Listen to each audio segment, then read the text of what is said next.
Mata sa Mata, The Tino Story. May mga taong nananalo at meron namang natatalo. Ito ang dahilan kung bakit ang ilan ay nakagagawa ng kasalanan na sa huli ay kanila rin palang pagsisisihan. Ikaw kabarangay, naniniwala ka ba talagang life is unfair?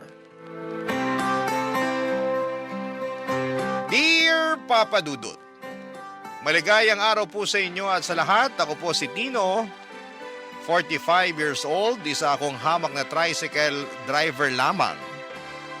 Na ang tanging hiling sa buhay noon ay mabigyan ng maayos na buhay ang sarili kong pamilya.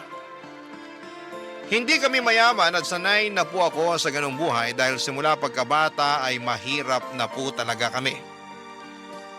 Siya miyembro ng pamilya ko noon at araw-araw kaming namumuhay sa isang kahig isang tukang buhay. Laging nakakapit sa patalim ang mga magulang ko noon para lamang mapakain nila kaming magkakapatid. Lahat ng klase ng paghihirap ay naranasan ko na. Kaya naman sa murang edad ay natuto na akong dumiskarte sa buhay. 10 taong gulang pa lamang ako noon ay nagbabanat na ako ng buto para lamang may makain. May punto noon na nagawa ko pang magnakaw ng pagkain at mamulot ng mga itinatapong pagkain sa basura para lamang may makain kami. Hindi ako nakapagtapos ng pag-aaral, gawa na rin ng kahirapan. Pumasok ako sa construction noong nagbinata ako at pagkatapos nito ay naging delivery truck driver din ako ng gulay at saka nagtrabaho sa isang talyer. Noong nakapagpundar ako ng motor ay pinaglagyan ko ito ng sidecar at doon ako nagsimula bilang tricycle driver. Isa sa mga bagay na maipagmamalaki ko ay ang pagiging madiskarte ko sa buhay. Marami akong kayang gawin lalo na't laking kalye ako. Ako ang palaging nilalapitan ng mga kapitbahay namin tuwing may gusto silang ipagawa o ipakumpuni. Kapalit nito ay nagbibigay sila sa akin ng maliit na halaga ng pera. Mapagkakatiwalaan ako sa lugar namin kaya kahit walang pinag-aralan, ay isa ako sa mga nirerespeto sa amin. Yon ang dahilan kung bakit mabilis kong napaibig noon ang bagong saltang dalaga sa lugar namin na si Josefa.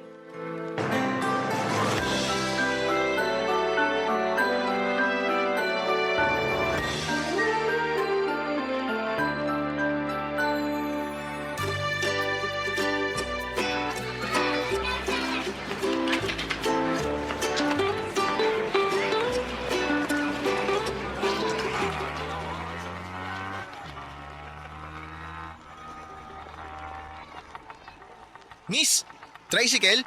Ay, hindi po. Kuya, pwede pong magtanong? Pwede naman.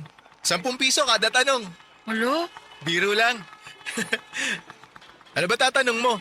parang naliligaw po yata ako. Hindi po ba ito yung kalsadang to? Ito pong nakasulat sa papel? Patingin nga. Ayan po, oh. Ah, oo, dito nga to. Bakit? May sadya ka ba rito? Oh, miss, ito yung papel. Yung pinsan ko po. Susunduin daw niya ako sa terminal kaninang umaga. Kaso nasa trabaho pa raw siya kaya tinext na lang niya sa akin yung address. Hindi ko naman siya matawagan kasi lobat na ako. Oo, nasa tamang lugar ka. Sino ba yung pinsan mo? Si Dondon po. Baka kilala niyo po. Ah, si Don Don. Yung si Kyo. Oo, kilala ko siya. Nakakainuman ko yun eh. Magpinsan kayo? Opo, magkapatid yung mga nanay namin. Ah, ganun ba? Mukhang galing ka pa sa malayang lugar ah. Marami ka yatang dalang bag.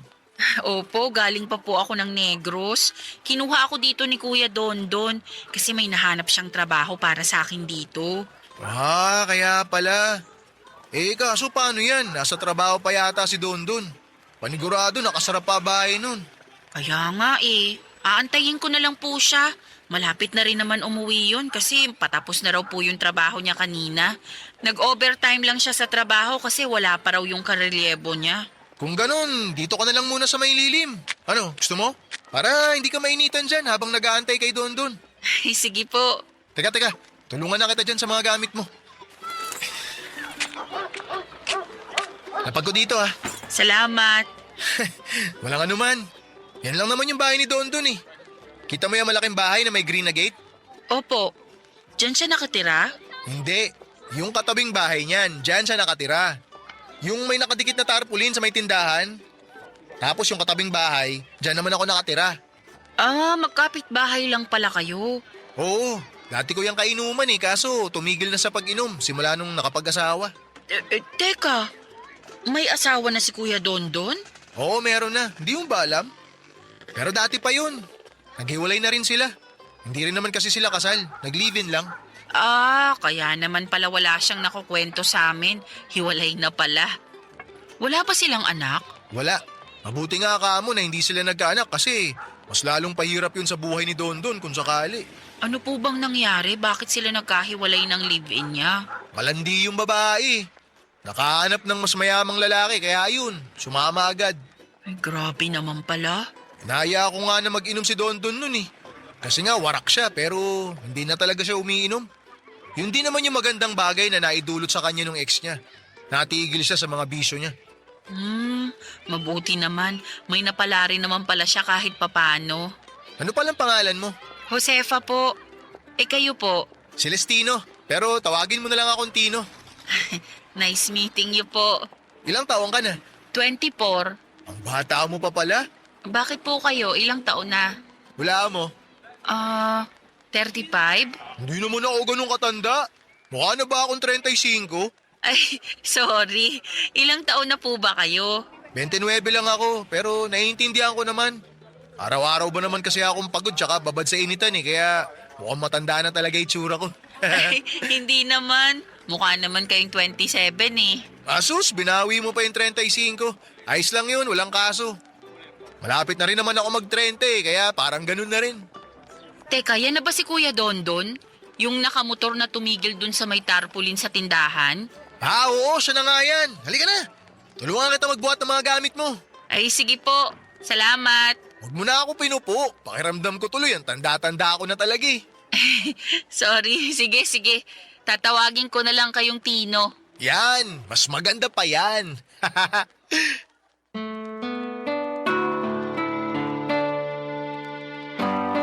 Nagtatrabaho bilang kasambahay si Josefa na mula pa sa Negros Oriental. Kinuha siya sa Maynila ng pinsan niya sa pag-asang makaahon sila sa kahirapan. Lumpo ang tatay nito samantalang ang nanay naman niya ay nangangatulong din. Yun siguro ang dahilan kung bakit agad kaming nagkasundo ni Josefa dahil pareho kaming mahirap. Bilang ako ang mas nakakaalam kung paano ang buhay sa Maynila, ako ang nagturo kay Josefa kung paano makisabay sa kalakaran ng syudad.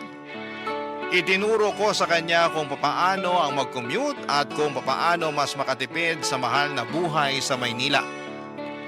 Dahil malayo sa pamilya ay parang ako nang naging bagong pamilya ni Josefa. Lagi siyang lumalapit sa akin kapag kailangan niya ng tulong. Tuwing day off niya ay nagpapasama siya sa akin para mamasyal at umikot sa Kamaynilaan.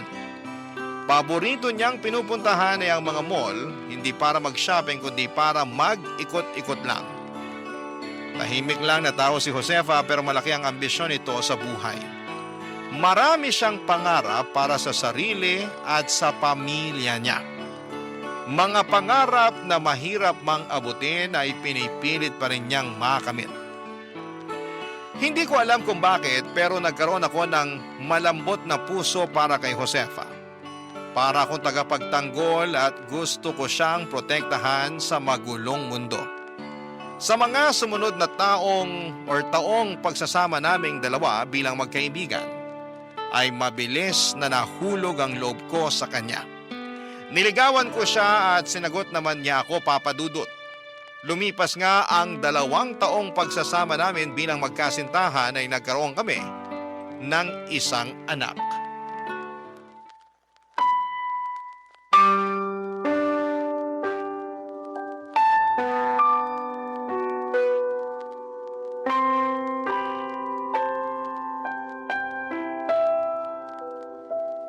Josefa, magpahinga ka na muna. Ako na magbabantay kay Junjun. Hindi, ikaw ang kailangan magpahinga kasi mamamasada ka pa bukas. Mahirap magtrabaho ng walang tulog. Gusto ko rin naman masubukan na bantayan yung anak natin ng magdamag. Ikaw na lang kasi lagi nagpupuyat eh. Isus, akala mo naman kaya mong gawin yun. Eh takot ka ngang buhatin si Junjun eh. Kailangan bang buhatin? Pwede naman siguro na nasa crib lang siya, di ba?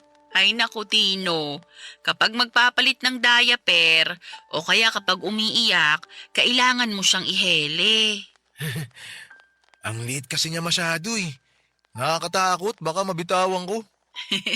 Huwag kang mag-alala, kayang-kaya ko namang magpuyat para sa anak natin eh. At saka nababawi ko naman tulog ko kapag tulog na rin si baby. Ay, ganito pala maging magulang no? Nakaka-excite tsaka nakakakaba. Bakit ka naman kinakabahan? Siyempre, ang liit pa lang ng anak natin eh. Kapag umiyak siya, hindi natin alam kung may masakit ba sa kanya o kung gutom siya o kung ano man. Yun ang mahirap. Kailangan mong hulaan kung anong kailangan ng bata. Pero masasanay din tayo.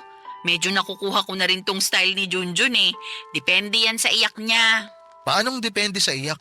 Kapag malakas, diretso at paulit-ulit, ibig sabihin nun gutom na siya. Kailangan mo na siyang ipagtimpla ng gatas niyan. Talaga ba? Oo, tapos kung mahina at paungol naman yung iyak, ibig sabihin inaantok na yung bata at kailangan na niyang matulog. Oh, ganun pala yun.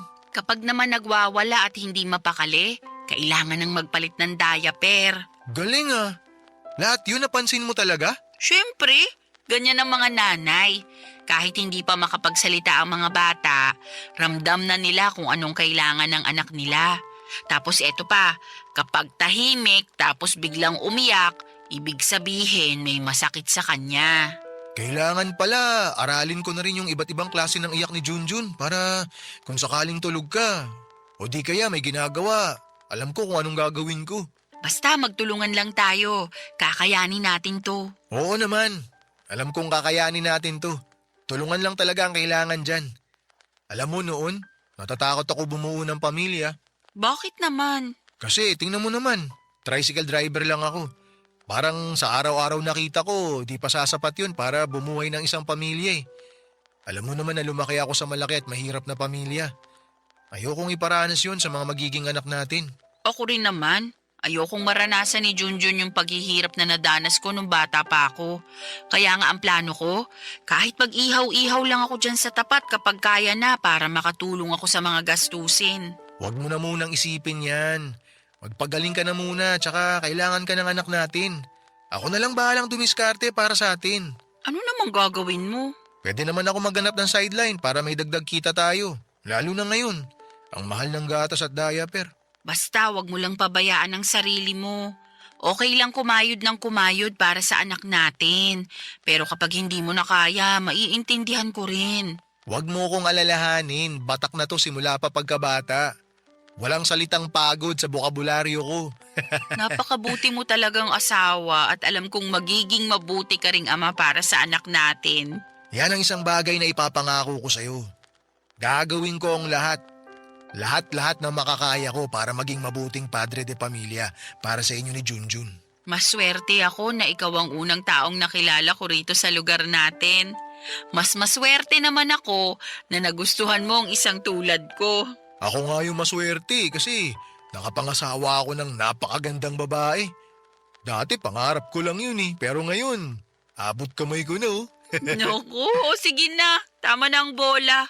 Matulog na tayo habang tulog pa si baby. Sulitin na natin ang pagiging tahimik niya kasi panigurado. Maya-maya mag-iingay na naman to. O sige, magpahinga na tayo. Good night. Good night. I love you. I love you too. Hindi kami kasal ni Josefa pero noong nabuntis siya ay nag-live-in kaming dalawa.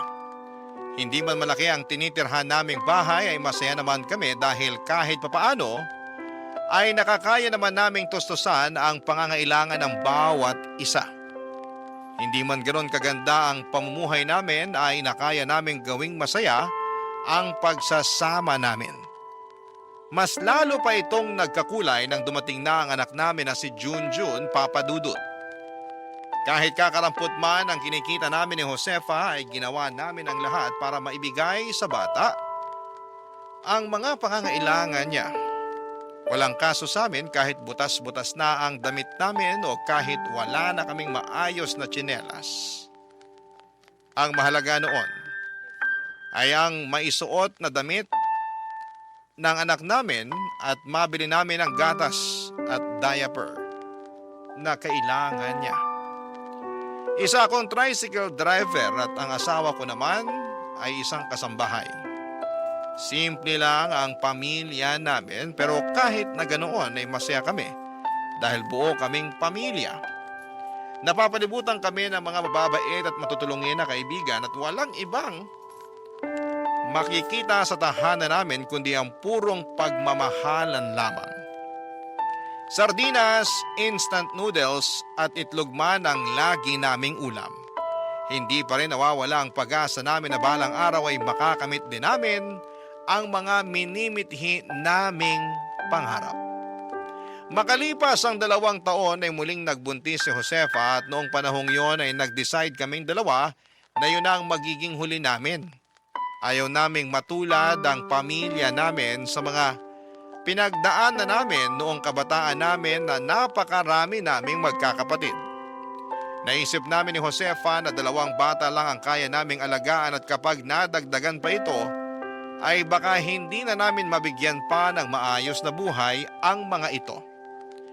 Ayokong matulad ang mga anak ko sa akin na hindi nakapagtapos ng pag-aaral at walang maayos na trabaho. Ipinangako ko noon sa mag-iina ko na gagawin ko ang lahat para maging maayos akong padre di pamilya at paninindigan ko yon sa abot ng aking makakaya. 5 taon ang dumaan simula nang ipinanganak ni Josefa ang pangalawang anak namin ay doon nasubok ang tatag ko noong nakaranas ako, Papa Dudut, ng isang napakalaking trahedya sa aming pamilya. Barangay Love Stories. Barangay Love Stories. 7 taong gulang na noon ang panganay namin samantalang 5 taong gulang naman ang pangalawa na si Maria. Sa isang pampublikong paaralan nag-aaral ang dalawa, grade 2 si Junjun at preschool naman si Maria. Noong mga panahong yon, maliban sa pagiging tricycle driver ay pinasok ko na rin ang pagiging food delivery rider. Bagong usbong lamang noong mga panahong yon ang ganong klase ng trabaho sa Maynila. At isa ako sa mga kauna-unahang delivery rider sa lugar namin. Malaki ang naitulong ng trabahong yon sa buhay naming mag-asawa. Sa kabilang banda mula sa pangangatulong ay nakahanap naman ng trabaho si Josefa sa isang factory. Pagkatapos ng shift nito sa naturang factory ay saka naman siya nagtitinda ng street food sa gabi katulad ng balut, penoy, chicharon at mani malapit sa mga gimikan. Kapag maaga akong natatapos sa trabaho ay sinasamahan ko si Josefa sa pagtitinda hanggang sa hating gabi. Kapag nasa labas kami ay naiiwan naman ang mga anak namin sa pinsan nitong si Dondon. Para sa amin ni Josefa ay walang kaso kahit kulang kami ng tulog o pagod sa trabaho. Ang lahat ng iyon ay napapawi naman kapag nakikita naming nabubusog sa pagkain ng 2 anak namin. Nakagagalak sa pusong tingnan ng mga bata na tuwang-tuwa tuwing binibilhan namin sila ng damit at laruan na galing pang Divisoria. Ang mga bagay na yon ang nagpapasaya para sa amin bilang magulang. Ang mga ngiti nila ang mas nagbibigay sa amin ng lakas para mas lalong magsumikap. Tuwing linggo, buong pamilya kaming nagpupunta sa simbahan para makapagpasalamat sa mga araw-araw na biyayang natatanggap namin. Ang pinagpapasalamat ko noon sa Poong May Kapal ay ang pagkakaroon ko ng masaya at buong pamilya. Malayo sa pamilyang kinalakhan ko noon. Doon pa lang ay solve na ako pero sa kabila nito ay hindi ko alam na may panibagong biyaya pa pala na nais ibigay sa amin ang Panginoon, Papa Dudut.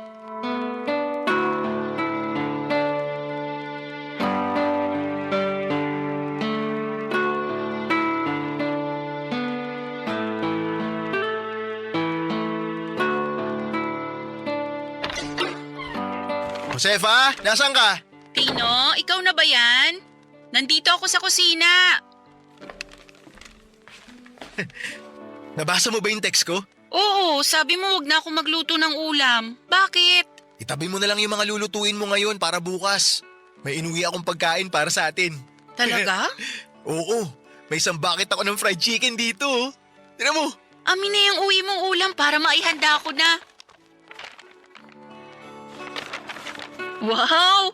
Pero sana hindi ka na nag-abala. Ang mahal niyan, di ba? Dapat ibinili na lang natin ng ulam yung ipinambili mo dyan. Baka nga pwedeng pang 2 araw na yan kung sakali eh. Huwag kang mag-alala. Hindi naman to galing sa bulsa ko eh. Wala akong ginastos dito. Talaga? Saan galing yan? Ganito kasi, may diniliver akong pagkain kanina. Tapos, birthday ata nung nag-order eh. Hindi niya alam na may pa-surprise na handa sa kanya yung mga kaibigan niya. Dahil madami namang handa, binigay na lang niya sa akin tong in-order niya. Treat na raw niya sa akin kasi birthday niya. Ay, ang bait naman. Nadamay pa tayo sa birthday niya. Oo nga, yung bait. Pagpalain sana siya ng Panginoon. Hindi ko alam na may mga ganong klaseng tao pa rin pala ngayon.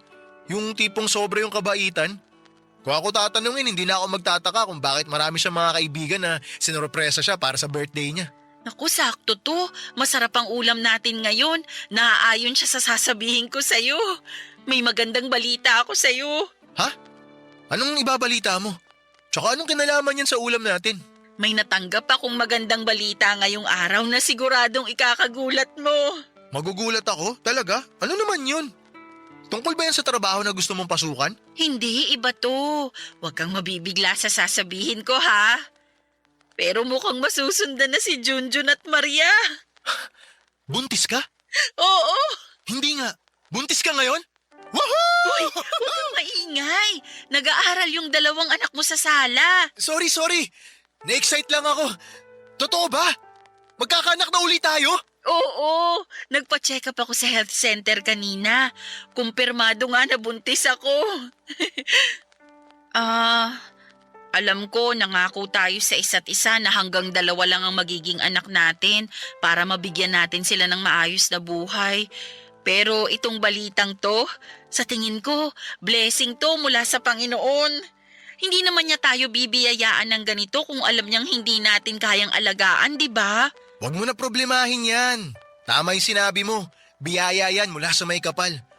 2 man o 3 ang magiging anak natin. Ipinapangako ko sa'yo, gagawin ko ang lahat para mabigyan lahat ng mga anak natin ng maayos na buhay. Kakayanin ba natin to? Oo, yakang-yaka yan. Wala ka bang tiwala sa akin? Hindi naman sa ganun. Alam ko kung anong klase kang ama. Alam ko na gagawin mo ang lahat para sa mga anak natin. Pero sa panahon ngayon, lahat nagmamahal na eh. Kakayanin kaya nating humabol? Mahirap lang tayo, totoo yun. Yung kinikita natin sa trabaho at negosyo, sakto lang para sa pang-araw-araw. Pero kahit 3 ko pa o gawing 4 yung trabaho ko, gagawin ko. Dahil nangangako ko sa inyo na hindi ko ipaparana sa pamilya natin yung buhay na meron ako nung bata ako. Pero okay na yung 3 ha. Huli na to. Huwag na tayong magdagdag pa.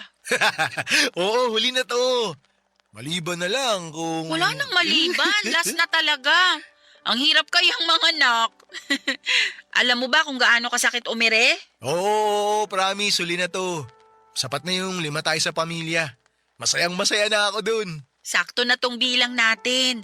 Mahirap magkaroon ng malaking pamilya kung hindi naman pasok yun sa estado natin ngayon. Alam natin yan pareho kasi pinagdaanan natin yan sa kanya-kanya nating pamilya.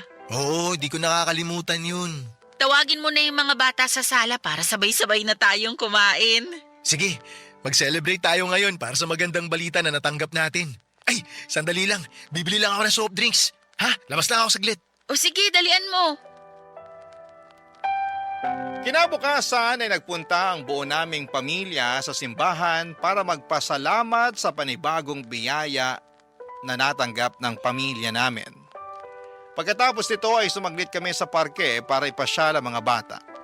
Doon ay sinulit na rin namin ni Josefa ang pagkakataon para mag-date dahil matagal na namin itong hindi nagagawa. Hinding-hindi ko malilimutan ang araw na yon. Dahil para bang ako ang pinakamasayang tao sa mundo ng mga oras na yon. Masaya kong pinapanood ang mga anak kong tuwang-tuwa na nakikipaglaro sa ibang mga bata habang kausap ko ang pinakamamahal kong tao sa tabi ko.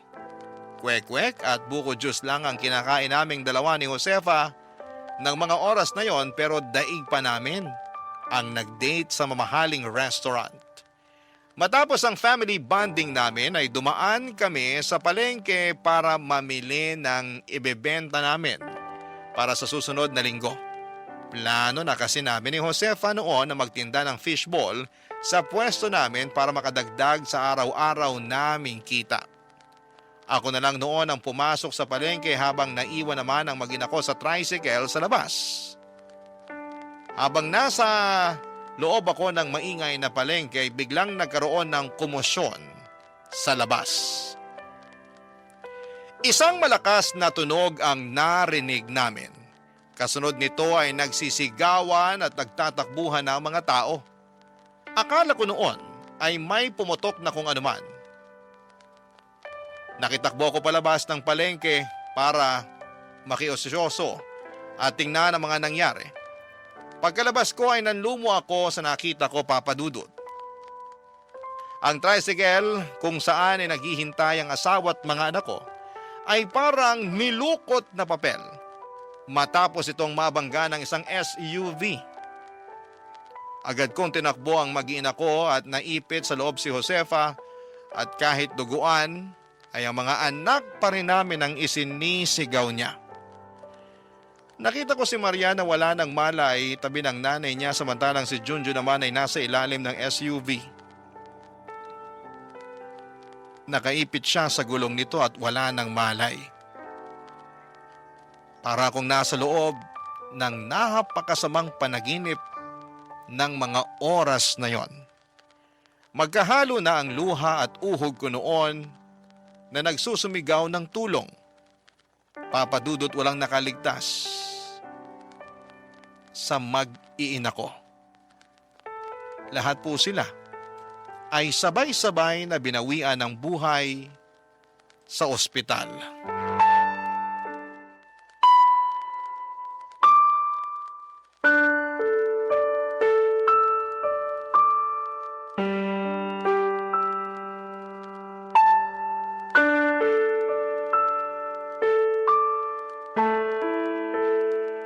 Tino, nag-request na ako ng tolda sa barangay para may mapwestuhan yung mga makikiramay habang nakaburol si na Josefa.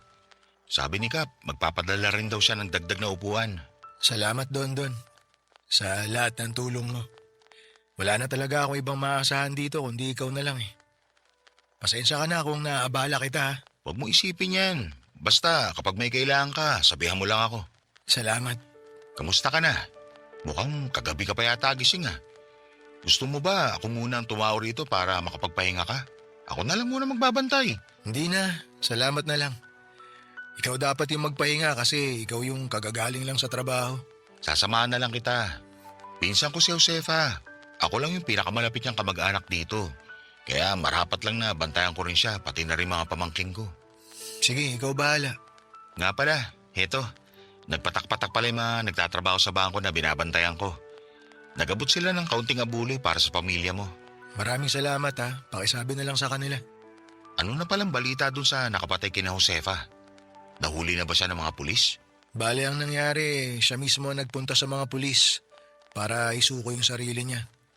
Nung nangyari yung aksidente, dumiretso siya sa pinakamalapit na presinto. Mabuti naman at hindi niya tinakasan yung mga kasalanan niya. Hiling ko talaga na mabulok sa kulungan yung taong yun. Walang hiya siya. Isang pamilya ang pinatay niya. Paano mabubulok wala nga siya sa kulungan ngayon. Ha? Anong ibig mo sabihin? Akala ko ba siya mismong sumuko sa mga pulis? Sumuko nga siya. Nakapagpiyansa naman. Baka nga malaya na siyang namamasyal ngayon eh. Ganun na lang yun? Hindi pwede. Dapat lumaban ka, Tino. Kailangan mong kasuhan yung taong yun para managot siya sa nangyari. Kailangan mo ipaglaban ang mag-iina mo. Hindi yan ganun kadali, Dondon. Paano hindi madali? Nakapatay siya ng hindi lang isa kundi 4 na buhay. Madali lang kasuhan yun. Tapos sabi mo, nakainom pa yung driver ng SUV, hindi ba? Oo. Galing daw sila sa inuman. Pero walang matibay na ebidensya na magpapatunay na lasing siya habang nagmamaneho. Nasa malinaw na pag-iisip na raw siya nung nasa likod siya ng manibela. Walang ya. Ano, ganun na lang yon? Hahayaan mo na lang na walang hustisya makamit si Josefa? Nagpunta sila rito kahapon. Kasama yung mga magulang niya. Nakiusap sila sa akin. Magulang? Nagsama pa talaga siya ng magulang? Bata yung tarantadong bumangga kay na Josefa. College student. Galing sa mayamang angkan. Pumunta sila rito para makipag-areglo. Ano? Huwag mo sabihin tinanggap mo yung bayad nila sa'yo. Ano pa bang magagawa ko? May utang pa ako sa punerarya. Hindi pa bayad yung mga kabaong. Hindi ko alam kung saan ako huhugot ng pera para sa libing. Wala na akong tricycle na pamasada. Ay, magkano binayad nila sa'yo? 1.2 milyon. Yun lang? Tapos ano? Malaya na yung bata habang ikaw rito nagluluksa sa pagkawala ng pamilya mo? Ganun yung hustisya dito sa atin eh. Talo ang mahirap. Kapag mayaman ka, pera lang ang katapat ng lahat. 375,000. Ha? 375,000 bawat isang buhay. Kaya 1.5 million ang ibinayad sa akin para sa areglo. Yun lang ang halaga ng buhay ng mga taong mahal ko para sa kanila. 375,000. Walang ya. Ang hirap tanggapin na may katumbas palang halaga ang buhay nating mahihirap. Sabi nga nila, ang hustisya para lang sa mayaman. Wala man tayo makukuha ang hustisya dito sa nangyari. May tiwala ako na may ganti ang tadhana. Hindi man siya mapaparusahan ng mga tao. Alam kong mundo magpaparusa sa nagawa niyang kasalanan. Magtiwala na lang tayo sa karma.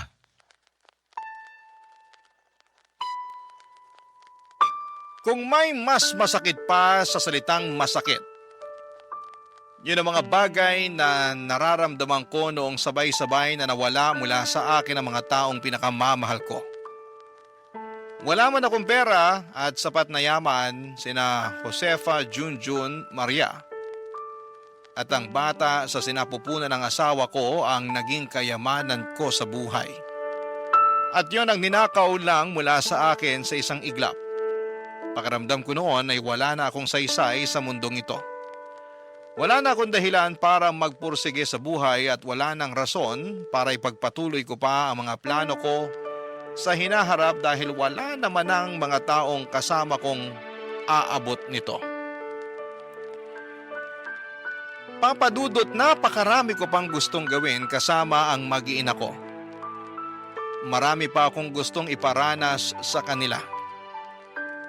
Marami pa akong nais abutin at napakarami kong gustong gawin na hindi ko na kayang gawin pa dahil mag-isa na lamang ako sa buhay. Walang oras na hindi kumikirot o bumibigat ang dibdib ko dahil sa nangyaring trahedya sa buhay ko. Napakahirap tanggapin ang katotohanan. Hindi na nila ako makakausap at lagi ako nakatulala at malalim ang iniisip. Nang mga panahong yun ay parang mababaliw na ako sa sobrang sakit ng nararamdaman ko. Mas mabuti nga sana kung nabaliw na lamang ako para hindi ko na maramdaman ang sakit. Mabuti na lang at hindi umalis sa tabi ko ang pinsan ni Josefa na si Dondon. Siya ang nagpumilit sa aking kumain kahit wala akong ganang kumain. Daig ko pang nakaratay noon lalo na noong mailibing na ang pamilya ko. Ang tanging ginawa ko na lamang noon para makatakas mula sa sakit na nararamdaman ko ay ang matulog hanggang isang araw, isang ideya ang pumasok sa isipan ko na muling nagbigay sa akin ng lakas para muling bumangon. Papadudot. Barangay Love Stories. Barangay Love Stories.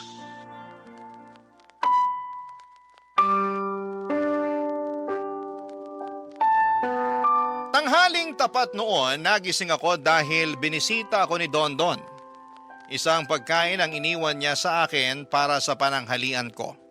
Kumakalam na ang sikmura ko noon pero hindi ko magawang kainin ang ibinigay na ulam ni Dondon. Mechado kasi yon, paboritong pagkain ng asawa ko. Tuwing naaalala ko ang mga bagay na gustong-gustong gawin ng mag-iina ko ay mas lalo lamang bumibigat ang dibdib ko. Ang ginawa ko na lamang gamit ang motor ko ay nag-stroll ako sa gitna ng tirik na araw.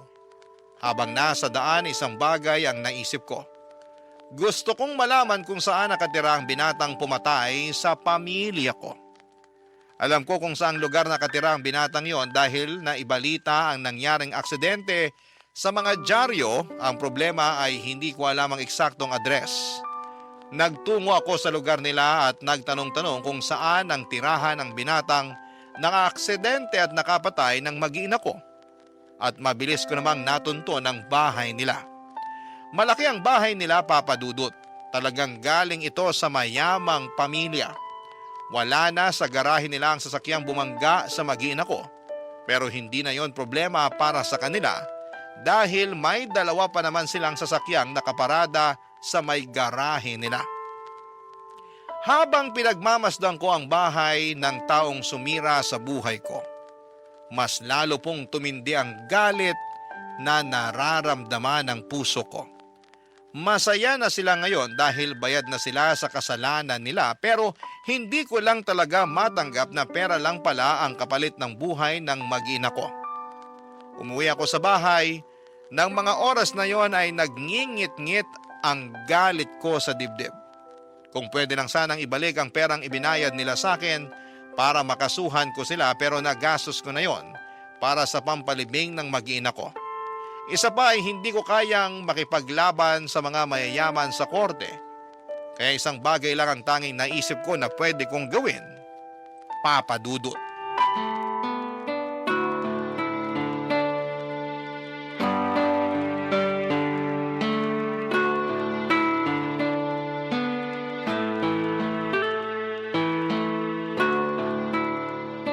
Knock-knock!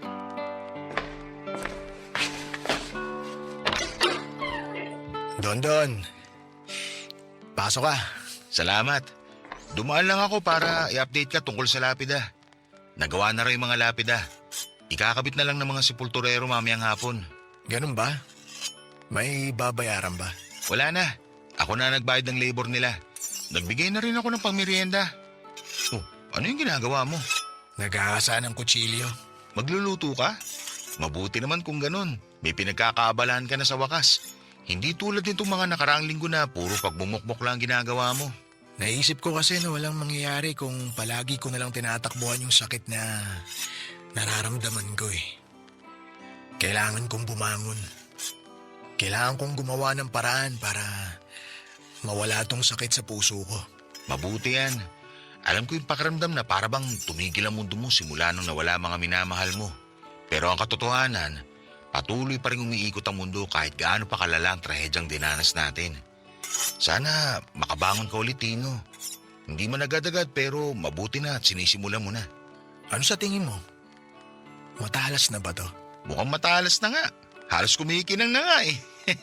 Pwedeng-pwede ng panghiwa ng karne. Ay, ano bang lulutuin mo? Hindi ko gagamitin to panluto. May iba akong paggagamitan nito.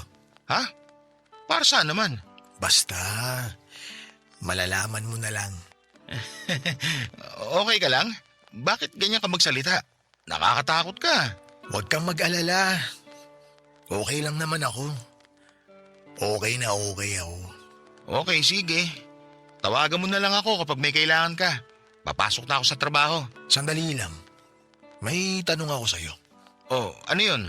Alam mo ba kung ano yung ibig sabihin ng kasabihang mata sa mata, ngipin sa ngipin? Oo. Hindi ba tungkol yan sa pag-iiganti? Mata sa mata. Kung anong ginawa sa'yo, yun din ang gagawin mo sa kanila. Ngipin sa ngipin, kung ano ang nawala, yun din ang kukunin pabalik. Tama. Mata sa mata. Bakit mo natanong yan? Wala naman. Sandali lang. Anong pinaplano mo? Mata sa mata, di ba?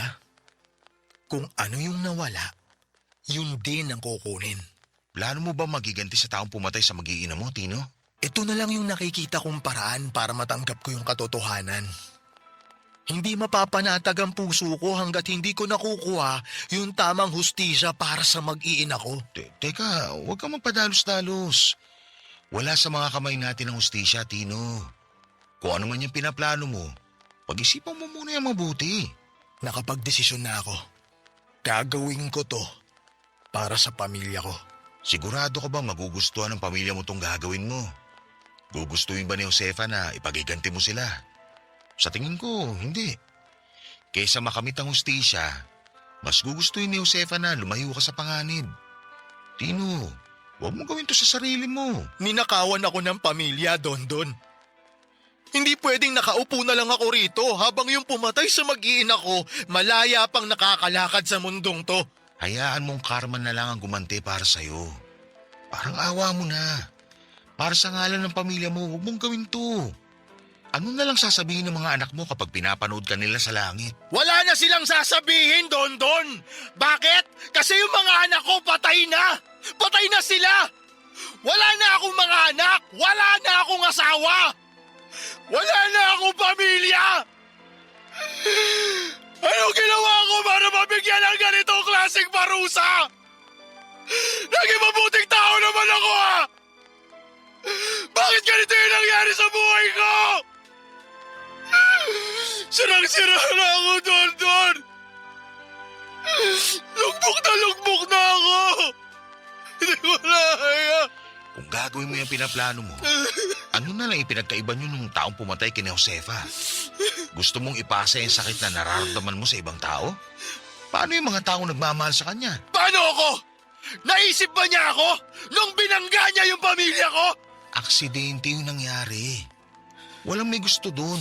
At sigurado akong pinagsisiyan na rin ng taong yun yung nangyari. Hindi lang ikaw yung nasaktan sa pagkawala nila, Josefa. Kami rin. Lahat tayo nasasaktan. At mahirap tanggapin ang katotohanan pero kailangan. Kaya pakiusap. Pag-isipan mo itong gagawin mo. Pakiusap, Tino.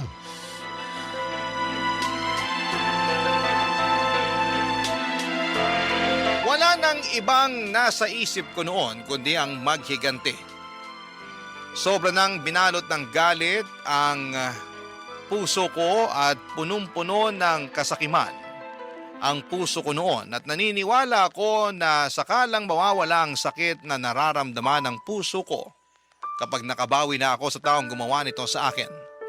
Wala na akong pakialam kahit makulong pa ako o mamatay dahil sa gagawin ko dahil wala rin naman na akong uuwi ang pamilya. Sa mga sumunod na araw ay nabaling ang atensyon ko sa binatang nakabangga sa mag-iina ko. Minanmanan ko siya bawat galaw, bawat lugar na pinupuntahan nito. Kung sino ang palagi nitong nakakasama at kung kailan siya mapag-isa lang. Habang pinapanood ko ang pagbabalik nito sa normal nitong buhay na parabang wala siyang kinitil na buhay. Mas lalong lumaki ang galit ko sa kanya. Napapatanong ako sa sarili ko kung papaano siya nakakangiti at nakakatawa. Nakakakain ng mga bagay na gusto niyang kainin at nakapapasyal habang ang mag-iina ko ay tahimik nang nakahimlay sa ilalim ng lupa. Ramdam ko ang pagiging unfair ng mundo, Papa Dudut. Matapos ang ilang linggong pagmamanman, ay sinagawa ko na ang plano ko sa binata. Inabangan ko siya sa parking lot ng kanilang eskwelahan. Ilang oras ako naghintay at nagtago sa parking lot na yon. Di kalayuan mula sa sasakyan nito ay nasakto namang ginabi siya sa eskwelahan nila. Kaya wala nang katao-tao noon sa nasabing parking lot. Noong makita ko siya, napapalapit na sa kanyang sasakyan, bitbit ang mga gamit nito, ay nilabas ko na ang hawak kong patalim mula sa bag ko. Naglakad ako papalapit sa kanya pero natigilan ako sa kinakatayuan ko nang bigla na lamang itong huminto sa tapat ng kanyang sasakyan. Ibinaba nito sa sahig ang suot nitong bag at mga libro. Nakayuko lamang siya habang nakasandal ang ulo nito sa bintana ng kanyang sasakyan. Maya-maya ay napaupo ang binata at nagsimula itong humagulhol na parang bata. Doon mismo ay nakaramdam ako ng awa sa kanya. Para bang ang matigas kong puso ay naging malambot. Napagtanto ko na bata lamang siya. Isang bata nakagawa ng kasalanang hindi niya ginusto. Nang mga oras na yon ay binalik ko na lamang ang patalim sa bag ko. Saka ako nagsimulang maglakad papalayo, papadudot.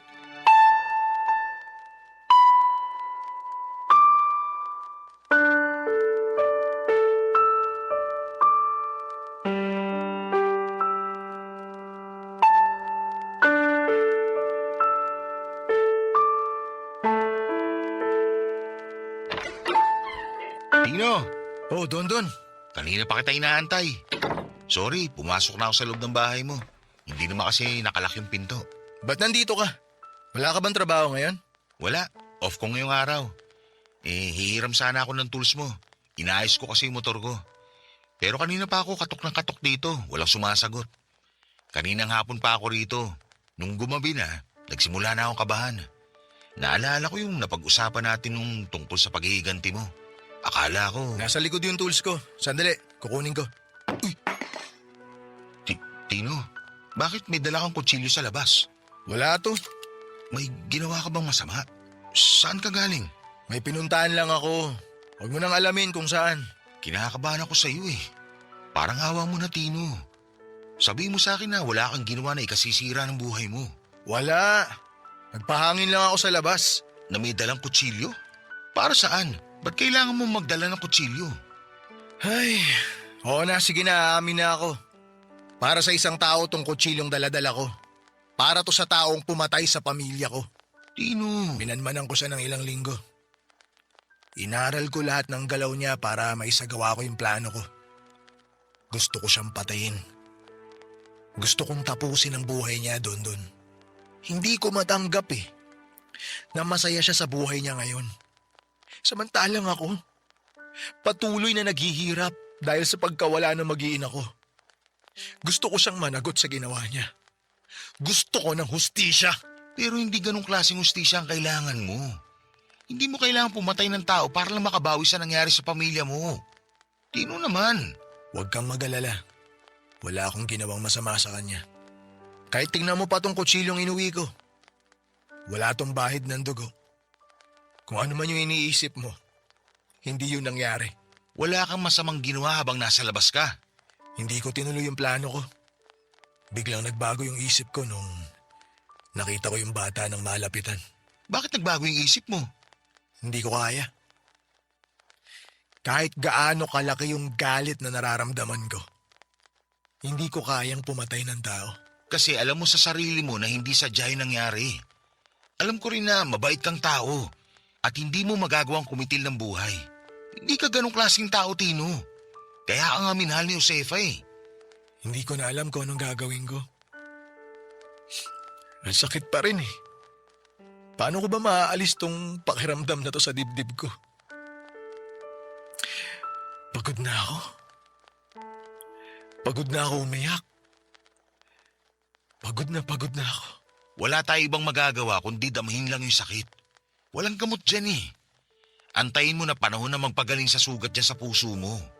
Mamamanid lang yan hanggang sa dumating ang araw na masasanay ka na rin sa sakit. Alam mo, naisip ko, sana nadamay na lang ako sa aksidente. Sana kasama na lang ako sa mga namatay para hindi ako yung naiwang nagluluksa rito. Huwag mo sabihin yan. May rason kung bakit ikaw yung naiwan. May dahilan kung bakit ikaw yung natitirang nabuhay. Ano yung dahilan? Bakit ako? Bakit ako lang? Hindi ko alam ang sagot pero kung akong tatanungin mo, sa tingin ko, nabuhay ka para ipagpatuloy yung naiwang alaala ng pamilya mo. Nabuhay ka kasi kailangan mo ipagpatuloy kung ano man yung mga pangarap na nasimulan nyo bilang pamilya. Tuparin mo ang mga bagay na yun. Alang-ala sa kanila. Hindi ko alam kung kaya kong gawin yun. Hindi ko nga alam kung paano ako magpapatuloy. Alam mo, mas maganda siguro kung magpakalayo-layo ka muna. Saan naman ako pupunta? Dito na ako lumaki. Nandito ang pamilya ko. Hindi ba nabanggit mo na may probinsyang nanay mo? Doon ka magpunta. Doon ka magsimula ng panibagong buhay. Doon ka magsimula ulit. At kapag handa ka na, kapag tanggap mo na ang lahat, bumalik ka rito para ipagpatuloy kung ano man ang iiwan mo rito. Pag-iisipan ko. Papadudot, pinakinggan ko ang mga sinabi sa akin ni Don Don. Hindi paghihiganti ang solusyon sa sakit na nararamdaman ko. Nagpakalayo-layo ako, papadudot, at umuwi ako sa probinsya ng nanay ko. Doon ay pilit kong kinalimutan ang malagim na trahedya na nangyari sa pamilya ko.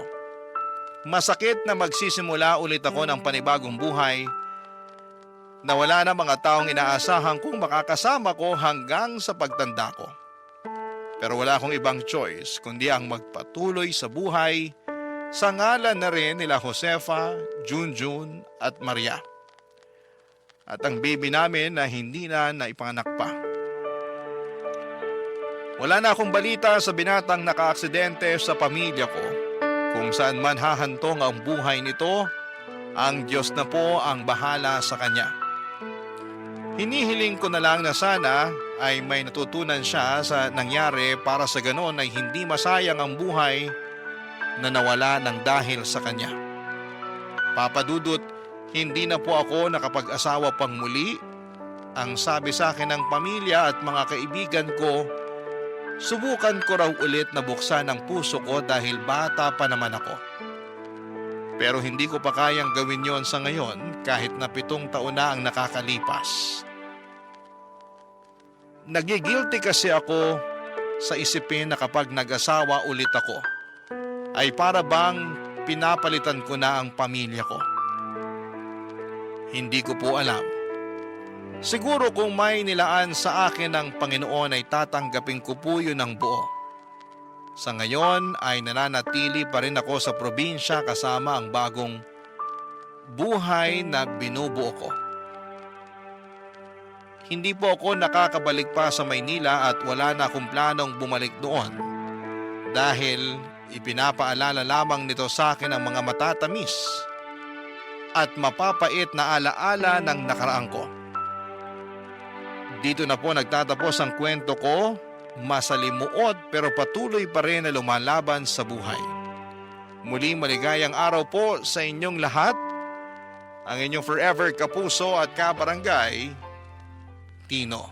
Walang perpektong relasyon, ngunit hindi tama na tayo ang magiging dahilan upang tuluyang masira ang pagsasamang ating iniingatan.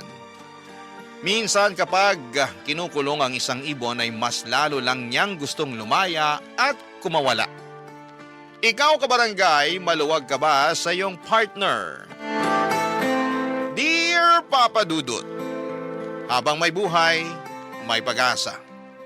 Yan ang lumang kasabihan na tinanim ko sa aking isipan simula pa lamang noong kabataan ko. Pero habang may buhay ay meron ding pagsubok. At yon ang mga karanasan na gusto kong ibahagi sa programa ninyong Barangay Love Stories. Sobrang hilig ko talagang makinig ng radyo hanggang isang araw ay napakinggan ko ang programa ninyo. Simula noon ay naging libangan ko na ito habang tumatao sa negosyo kong tindahan ng mga pruta sa lugar namin sa Pasig. Bago ko ipagpatuloy ang pagbabahagi ng aking istorya, ay tawagin niyo na lamang po ako sa pangalang Reggie. 45 years old at tubong Bagong Ilog sa Pasig City. Babae po ako, pangalang lalaki lang. Meron akong 3 anak sa kinakasama ko noon na pangalanan na lang nating Arnel. Bale, 3 taong kaming magkasintahan bago kami nagpakasal taong 2001. Sakto kakatapos ko lang din noon sa kolehiyo. Magsisimula ang lahat 1 buwan mula nang maikasal kami, Papa Dudut.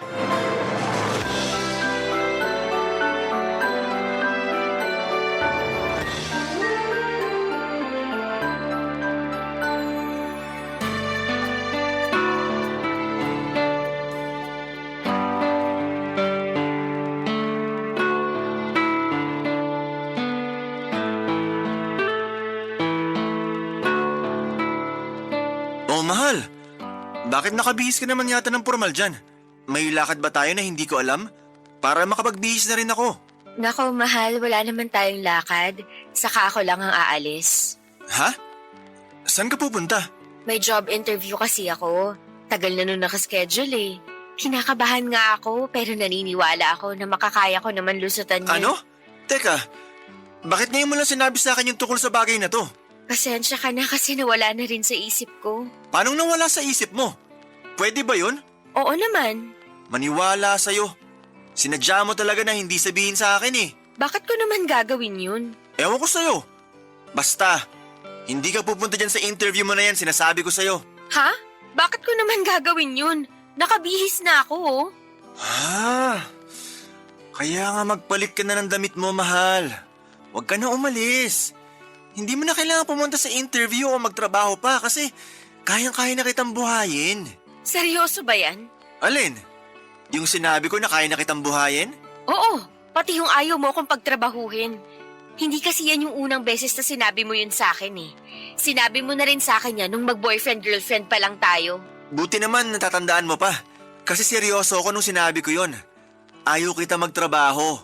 Gusto ko na ako nalang gagawa nun kasi ako ang padre de pamilya. Sana maintindihan mo na wala naman akong masamang intensyon dahil lang pinagbabawalan kita, mahal. Naiintindihan ko naman, pero hindi ko pa rin mapigilang malungkot. Bakit ka naman nalulungkot? Kasi alam mo naman na pangarap kong makapagtrabaho, di ba? At kahit na may trabaho ka na at kaya mo naman akong buhayin, gusto ko pa rin sanang subukan at samantalahin yung pagkakataon na wala pa tayong anak. Alam ko, pero 'di ba ang mga babae ay dapat nasa bahay lang at ang mga lalaki ay naghahanap buhay? Paano na lang kung magkaanak na tayo? Paano mo maalagaan yung baby natin kung pumapasok ka sa trabaho? Kita mo na, hindi ka nakasagot kasi alam mong tama ako. Marami sa mga mag-asawa nagkakahiwalay kasi madalas di sila magkasundo dahil yung asawang babae mas abala pa sa trabaho niya kaysa asikasuhin ng pamilya at mga anak nila. Karamihan din sa mga anak napapabayaan lang. Paanong di mangyayari yun kung hindi naman nasusubaybayan ng isang ina ang paglaki ng mga anak nila, di ba?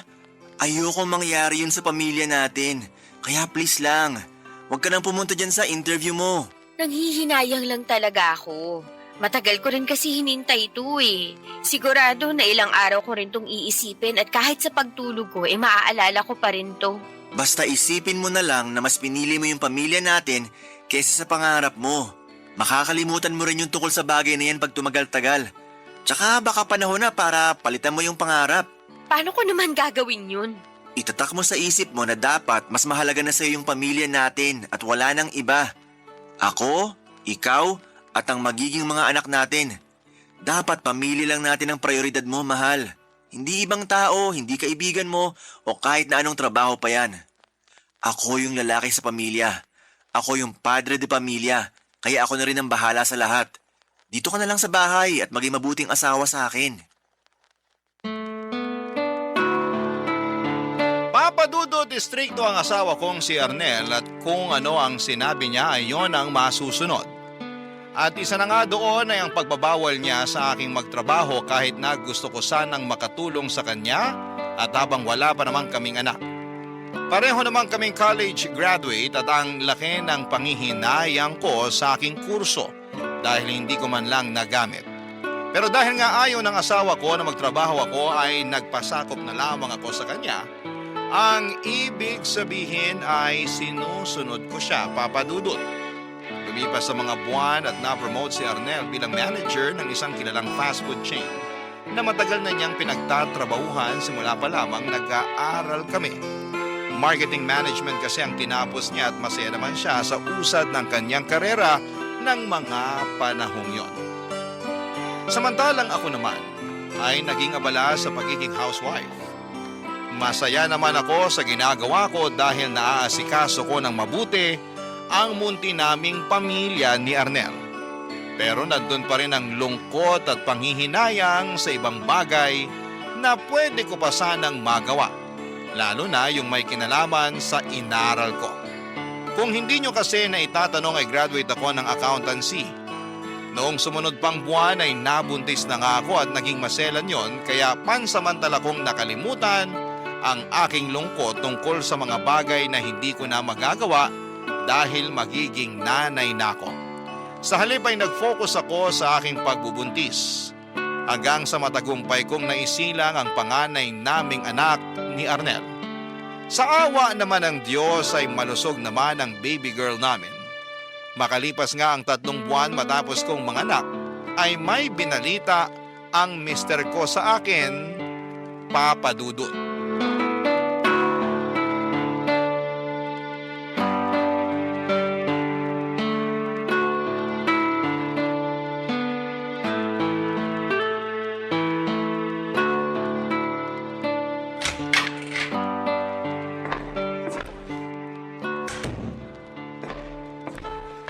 Mahal, gising ka na. Luto na yung almusal natin. Pwede bang matulog muna ako kahit 5 minuto pa? Pwede naman, pero kakain ka pa. Sayang naman yung niluto ko, mga paborito mo pa naman yun. Talaga? Sige, babangon na ako. Pagkatapos mong mag-inat, pumunta ka na dun sa mesa para makakain ka na. Dito muna ako sa kwarto kasi may mga tupiin pa akong damit na hindi ko nagawa kahapon. Gawa nang nag-alaga ako kay baby. Sandali. Bakit? Bakit malungkot ka, mahal? May nangyari ba? Ha? Kilala kita. Alam ko na may nangyari base sa reaksyon ng mukha at boses mo. Tsaka kanino ko pa napapansin na salubong yung kilay mo. Kaya sabihin mo na sa akin kung may problema ba. Sige, pero umusog ka muna kasi uupo ako sa kama. Tabihan kita para magkausap tayo. Buti pa nga. Umupo ka na rito sa tabi ko. Ano ba kasing nangyari? Hindi kasi ako mapakali, mahal. Saan? Bakit? Kasi 1 linggo na akong hindi dinadatnan. Tapos naisipan kong mag-PT kasi malakas yung hinala ako na buntis ako. Oh, tapos? Nag-PT ka nga? Oo, Anong resulta? positive. Buntis ulit ako, mahal. Yahoo! Ang galing naman! Nakadalawang anak agad tayo! Pwede bang huminahon ka lang? Baka magising yung baby natin. Sige ka, ikaw magpapatahan sa kanya pag umiyak siya. Ay, oo nga pala. Pasensya na kasi na-excite lang talaga ako. Hindi ko napigilan. Buti ka pa, masaya. Ako kasi hindi. Ha? Bakit naman? Biyaya kaya yung mga bata? Andun na tayo sa biyaya nga yung mga bata. Pero kasi 3 buwan pa lang yung panganay natin. Tapos magkaka-baby ulit tayo. Pag pinanganak ko yung pangalawa natin, siguradong hindi na ako magkakandaugaga sa pag-aalaga sa kanilang dalawa. Diyan pa nga lang sa panganay natin, hindi ko na magawang maligo o makapagsuklay ng buhok man lang kung wala ka rito para buhatin yung baby natin. Ngayon pa lang, nakikita ko na mahihirapan ako ng husto. Alam nga namang hindi mo ituloy yung pagbubuntis mo nang dahil lang sa bagay na yon. Gusto mo ba na ipalaglag natin yung baby natin? Kilabutan ka nga sa sinasabi mong yan. Bakit ko naman gugustuhin ipalaglag yung anak natin? Hindi ko naman sinabing gusto mo. Pero nagrereklamo ka na mahihirapan kapag naging dalawa na yung baby natin. Kaya yan lang yung nakikita kong solusyon para di ka na mahirapan. Kabaliwan pa rin yun kasi anak natin yung pinag-uusapan natin dito. Gusto mo bang usigin ako ng konsensya ko habang buhay? Siyempre hindi. Pasensya ka na kung nasabi ko yon. Medyo magulo na rin kasi isip ko. Hindi ko na alam yung gagawin. Baka kasalanan ko rin naman kasi lumalabas na nagrereklamo ko. Mga anak naman natin yung inaalagaan ko. Hayaan mo na. Wala ka naman masamang ginawa kaya wag mo nang sisihin yung sarili mo. Hindi ko lang din mapigilang matakot kasi ligtas ba sa akin na magbuntis kahit halos kapapanganak ko pa lang? Ligtas naman siguro pero hayaan mo. Dahil magpapaalaga naman tayo sa doktor. Hindi kita pababayaan ngayong daladala mo dyan sa sinapupunan mo yung pangalawa nating anak. Salamat, mahal. Walang anuman. At salamat din kasi sobra mo akong pinasaya ngayon na unti-unti nang lumalaki ang ating pamilya. Papa Dudut, may nangyari sa amin ni Reggie makalipas lamang ang 3 buwan matapos kong ipanganak ang panganay namin. Bumalik na rin kasi sa normal ang menstruation ko pagkalipas ng 2 buwan dahil hindi naman ako breastfeeding. Nung una ay ayaw ko pang magpagalaw kasi pakiramdam ko ay hindi pa ako nakakaraos mula sa panganganak pero nagtatampo at sa katagalan ay nagagalit na sa akin ang asawa ko. At dahil uso noon ang mga lalaki naghahanap ng ibang babae kapag hindi napagbibigyan, ay natakot ako ng husto. Kaya naman tinis ko na lamang ang sakit sa aking katawan na nararamdaman ko ng mga panahong yon para mapagbigyan ko lamang ang gusto ng asawa ko. Pero hindi ko akalain na mabubuntis niya agad ako. Aaminin ko na gumuho ang mundo ko nang nalaman ko na magkaka-baby ulit kami ni Arnel dahil nga maliit pa ang panganay namin. At mas lalo kong naisip na imposible na akong makapagtrabaho nito kasi matatali ako sa pag-aalaga sa mga anak namin. Akala ko noong una ay sweet yung hindi ka gustong pagtrabahuhin ang asawa mo. Lagi kasi yung sinasabi sa akin ni Arnel kahit na noong hindi pa kami kinakasal. Pero habang tumatagal ay lumiit ng lumiit ang mundo ko na umiikot lang sa 4 na sulok ng bahay namin at pakiramdam ko ay nasasakal na ako sa aming relasyon, Papa Dudut. Barangay Love Stories. Barangay Love Stories. Papa Dudut, inopen up ko kay Arnel na nangangarap pa rin akong makapagtrabaho para magamit ko naman ang pinag-aralan ko. Pero nagalit lamang siya sa akin at sinabi niyang makontento na lamang ako sa pagiging nanay sa mga anak namin at asawa sa kanya. Masama ang loob ko pero nag-focus na lamang ako sa panganay namin at sa pagbubuntis ko sa pangalawa naming anak.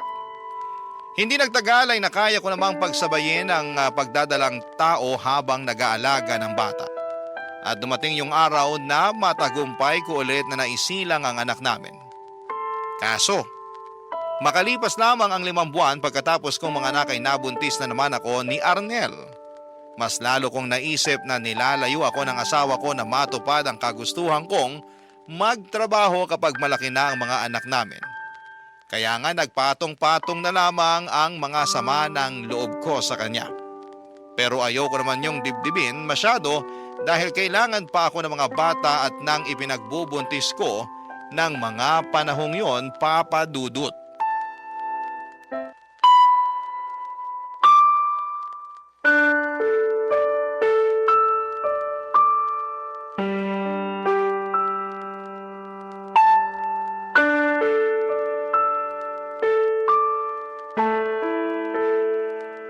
Sino yung kausap mo kanina?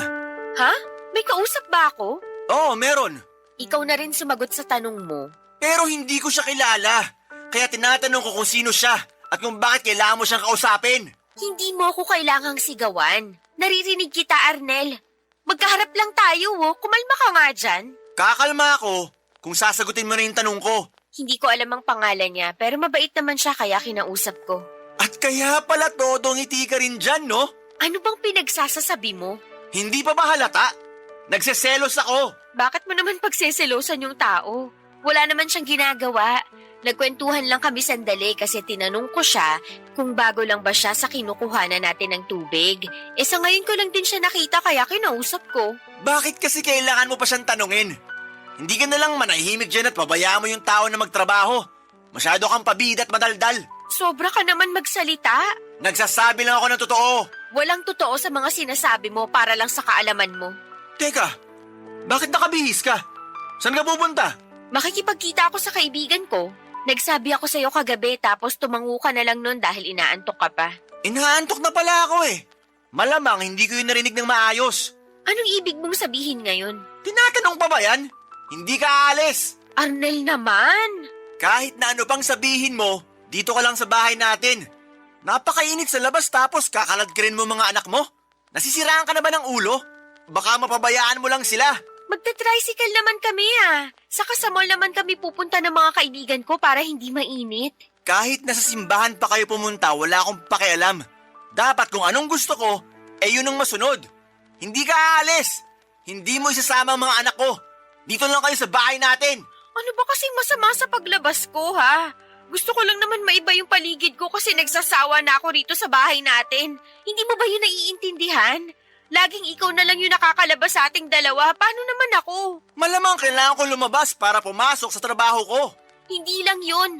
Umaalis ka rin para makipagkita sa mga kaibigan mo pag day off mo. Tapos ako, hindi ko pwedeng gawin yun? Sobra naman yata yun, Arnel. Hindi na tama yun. Yung hindi tama ay ang itsura mo. Ano namang mali sa itsura ko? Posturang-postura ka eh. Kung sa mall lang naman kayo pupunta ng mga kaibigan mo, bakit kailangan mo pang mag-ayos ng gusto? Siguro may lalaki kang pinagagandahan, no? Wala akong pinagagandahang lalaki at wala na ba akong karapatan na mag-ayos ng sarili, lalo lalabas ako? Hindi mo na kailangan magpaganda. Dahil may asawa at anak ka na. Hindi ko naman nakakalimutan yun ah. Hindi naman pala eh. Pero kung umasta ka dyan, mukhang nakakalimutan mo ng pamilyado ka. Baka akala mo na wala na sa isip ko yung delivery boy ng tubig na kinausap mo kanina. Ewan ko sa'yo. Para ka namang tanga eh. Paulit-ulit tayo. Kung ano-anong iniisip mo, wala namang katotohanan yung mga binibintang mo sa akin. Bakit ko naman gagawin yun? Mahal kita, saka yung mga anak natin. Sige nga. Hindi ko alam. Kaya nga para di na ako magkaganito, sundin mo na lang ako. Di ba, masunurin ka namang asawa? Patunayan mo sa akin na marunong ka sumunod sa mga gusto kong mangyari para hindi na tayo mag-away pa.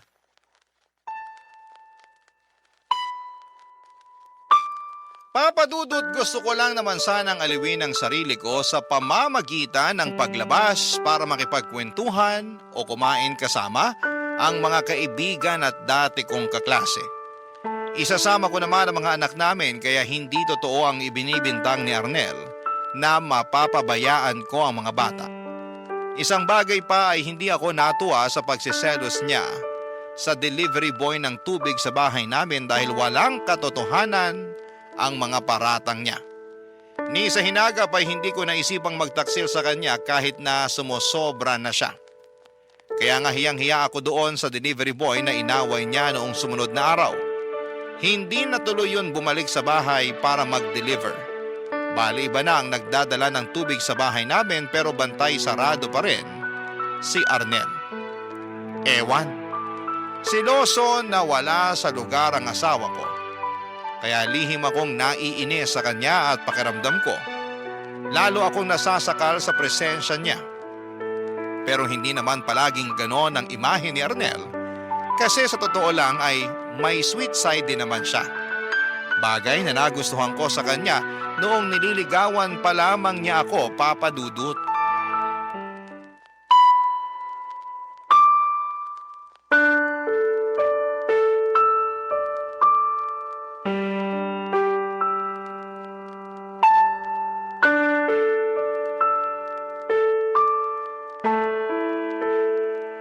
Hanggang ngayon ba may tampo ka pa rin sa akin, mahal? Paano ko sabihin kung oo, magagalit ka ba sa akin? Hindi, pero malulungkot ako. Bakit naman? Kasi iisipin ko na hindi mo naiintindihan na pinoprotektahan lang kita laban sa mga manyak sa labas ng bahay natin. Kaya madalas kitang pagbawalan na umalis. Hindi na kasi natin sigurado yung panahon. Baka mamaya may mangyari sa inyo ng mga anak natin pag lumabas kayo ng bahay. Arnel naman. Hindi naman ako siguro ganun katanga para hindi isipin yung kaligtasan namin ng mga anak natin sakaling lumabas ako, di ba? Prioridad ko pa rin naman yun. Hindi ko ipapahamak ang sarili ko pati na yung mga bata. Tungkol naman dun sa mga sinasabi mong manyak, sa itsura kong to na mukha ng losyang dahil sa pag-aalaga ng 2 bata at buntis pa sa pangatlo natin, pag-iinteresan pa ba nila? Baka nga makita pa lang nila ako, tumakbo na sila palayo sa akin kasi napagkamalan nila akong aswang. Di bali ng ganun. At least panatag akong walang mananamantala sa'yo. Anong di bali ng ganun? Na mukha akong losyang sa kaaswang? Bakit ba kasi ganyan ang tingin mo sa sarili mo? Ay hindi ba? Nagtanong ka pa talaga, sa yun yung nakikita ko sa tuwing humaharap ako sa salamin. Mukhang losyang, puyat at laging pagod. Tapos nagsisimula na ulit umitim yung mga singit at batok ko gawa nitong pagbubuntis ko. Lumaki na rin tong ilong ko. Tingnan mo, naglalagas na rin yung buhok ko. Ang pangit-pangit ko na, Arnel. Tapos ayaw mo pa ako nakikitang nag-aayos ng sarili. Pasensya ka na. Talagang pasensya lang ang masasabi. Ano bang gusto mong gawin ko? Ewan ko sa'yo, isipin mo. Pati ba naman yung mga bagay na yan, ako pa yung mag-iisip? May sarili ka namang utak dyan, kainis ka. O sige, gusto mong lumabas, di ba? Oo. Sige, lalabas tayo. Ha? Talaga? Oo, naisip ko na tama ka. Masyado naman kita pinagbabawalan. Hindi ka naman preso sa pamamahay natin. Ayoko na yun yung isipin mo dahil lang ayaw kitang lumabas. Kaya naisip ko na sasamahan na lang kita para makasigurado ako na magiging ligtas kayo ng mga anak natin. Saan naman tayo pupunta? Saan mo ba gusto? Kahit saan, magsabi ka lang. Mag-date tayo katulad ng dati. Pero kasama na nga lang natin mga anak natin. Wala namang problema sa akin yun. Lalo, wala naman tayong mapag-iiwanan sa mga anak natin. Sige, ganun na lang. Mag-isip ka ng lugar na gustong-gusto mong puntahan.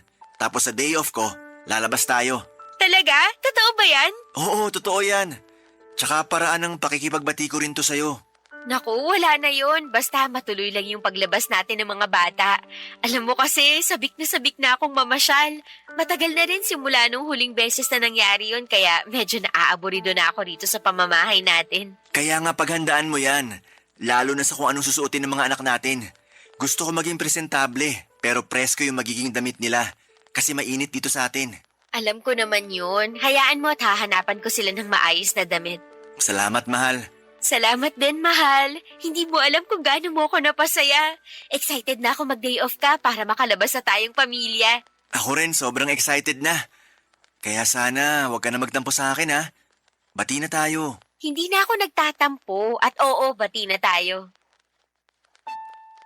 Papadudot, noon na lang ulit ako na ilabas ni Arnel simula nang nanganak ako sa pangalawa namin. Para akong ibong nakalaya sa hawla ng mga panahong yon, kaya naman sobrang saya ko. Sinulit ko na ang pamamasyal namin dahil alam kong baka matagal ulit yon mangyari. Habang nasa labas kami ay biglang bumalik sa akin ang nakaraan.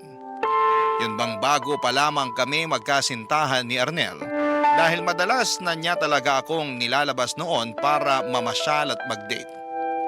Gaya ng sinabi ko ay may sweet side rin si Mr. ko. Likas siyang maalaga at malambing. Kaya nga nagustuhan ko siya ng husto kasi pakaramdam ko ay nasa kanya na ang lahat ng katangiang hanap ko sa isang lalaki.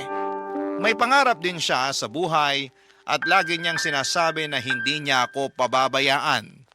Lalo na pag may sarili na kaming pamilya. Kaya nang dahil sa date naming yon, Papadudot ay naramdaman ko ulit na maging malaya at maging masaya. Barangay Love Stories. Barangay Love Stories. Papadudot, mali siguro talaga na umasa ako na magbabago pa si Arnel, lalo na sa pagiging seloso niya. Dahil pagkatapos ng date naming yon ay tumindi ang pagsiselos na nararamdaman niya. Hindi niya makalimutan yung mga nakasalubong naming tao na napatingin sa akin ng panahong yon. May sinabi pa siya sa akin na ginusto ko raw na habulin ang tingin ng mga kalalakihan dahil sa pananamit ko. Ako na lamang ang naaburido kasi siya lang naman ang nakapansin ng mga bagay na sinasabi niya sa akin. Wala akong ginagawang masama, formal ang pananamit ko pero hindi ko na kasalanan kung may tumingin man sa akin. Hindi ko na yon kontrolado. Kahit na mabuting ama si Arnel sa mga anak namin ay hindi naman siya mabuting asawa sa akin. Bukod sa pagsiselos niya ay ramdam ko na kinokontrol na niya ako. Sa totoo lang, ang dami na niyang pinagbabawal sa akin. Halimbawa noon ay ang pakikipag-usap sa ibang tao, lalo na sa mga hindi niya kilala. Bawal na rin ako mag-makeup at magpaganda para hindi raw pansinin ng ibang tao. Bawal mag-lipstick, gumamit ng cologne at kahit na anong pabango. Bawal din ang magpa-manicure at pedicure. Grabe. Hindi ko na alam ang gagawin. Para na akong mababaliw nang wala sa oras. Hindi nagtagal ay pinanganak ko na ang pangatlong anak namin ni Arnel. Mas naging tutok ako sa pag-aalaga sa mga anak namin kahit na pagod na ako. Tapos kapag sumusumpong ang toyo at pagsiselos ni Arnel, ay nadaragdagan lang ang pagod na nararamdaman ko, Papadudot.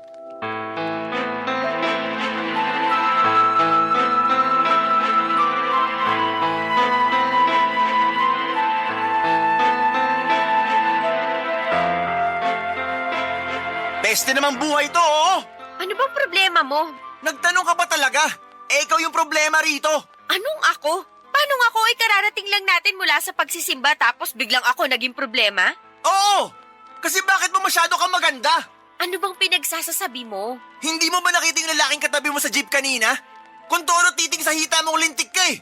Kung bakit kasi hindi ka nakinig sa akin na imbes na magpantalon, nagbistida ka. Tapos yung katabi mong lalaki, panay sulyap naman sa'yo, pero hinahayaan mo lang. Hindi ko alam yung mga pinagsasasabi mo. Saka wala namang problema sa suot ko ah. Mas dapat nga na magbestida sa simbahan kaysa pantalon.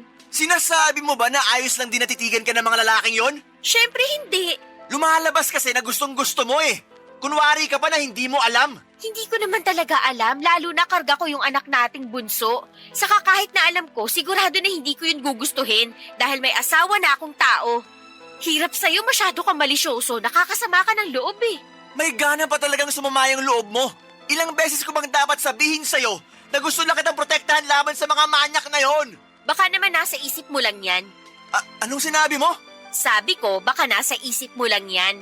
Yun bang minamanyak ako ng ibang tao kahit hindi naman? Masyado mo lang binibigyang kulay lahat ng bagay kasi praning ka. Ako pa talaga naging praning rito?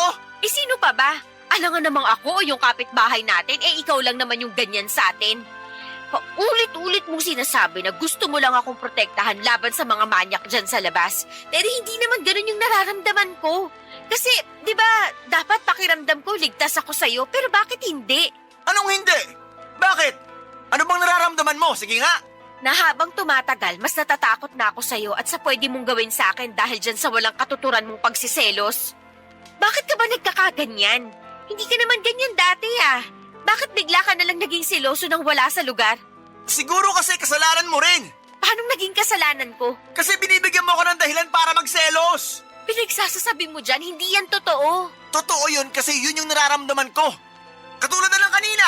Walang ibig sabihin yung nangyari kanina. Hindi ako naniniwala sa'yo. Bahala ka sa buhay mo kung hindi ka maniwala. Hindi ko na problema yun. Ganon? Sige, halika rito. Bakit? Anong gagawin mo sa akin?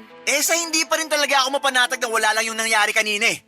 Sabi mo, bahala ako, di ba? Kaya nga halika rito.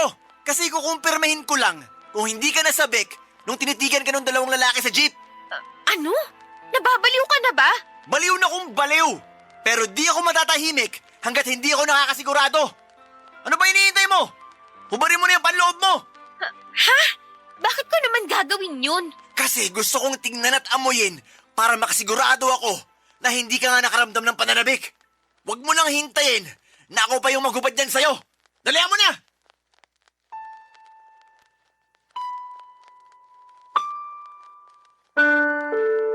Papadudot, ginawa nga ni Arnel sa akin ang bagay na gusto niyang gawin upang makumbinse ang sarili niya na wala akong naramdamang pananamig doon sa mga lalaking nakatabi ko sa jeep. At kahit na anong iyak at pakiusap ko sa aking asawa na huwag niyang gawin ang bagay na yon, ay tila nagbingi-bingihan siya sa pakiusap ko. Matapos noon ay nagalit ako sa kanya pero mas galit pa rin siya sa akin. Pinagbantaan pa niya ako na ayusin ko ang sarili ko at huwag ko raw subukang makipaglandian sa ibang lalaki habang nakatalikod siya. Meron daw talaga akong kalalagyan sa kanya. Papadudot, yun na yata ang pinakamalalang away namin ni Arnel nang dahil sa pagiging seloso niya. Umabot na kasi sa point na naging marahas na siya sa akin at hindi na lang yon basta pananalita. Natakot na ako sa kanya ng husto. Anumang sandali, papadudot, ay pipitik siya at mapipisikal na niya ako. Bukod doon, pakiramdam ko ay hindi na niya ako nire-respeto bilang babae at bilang kanyang asawa, papadudot.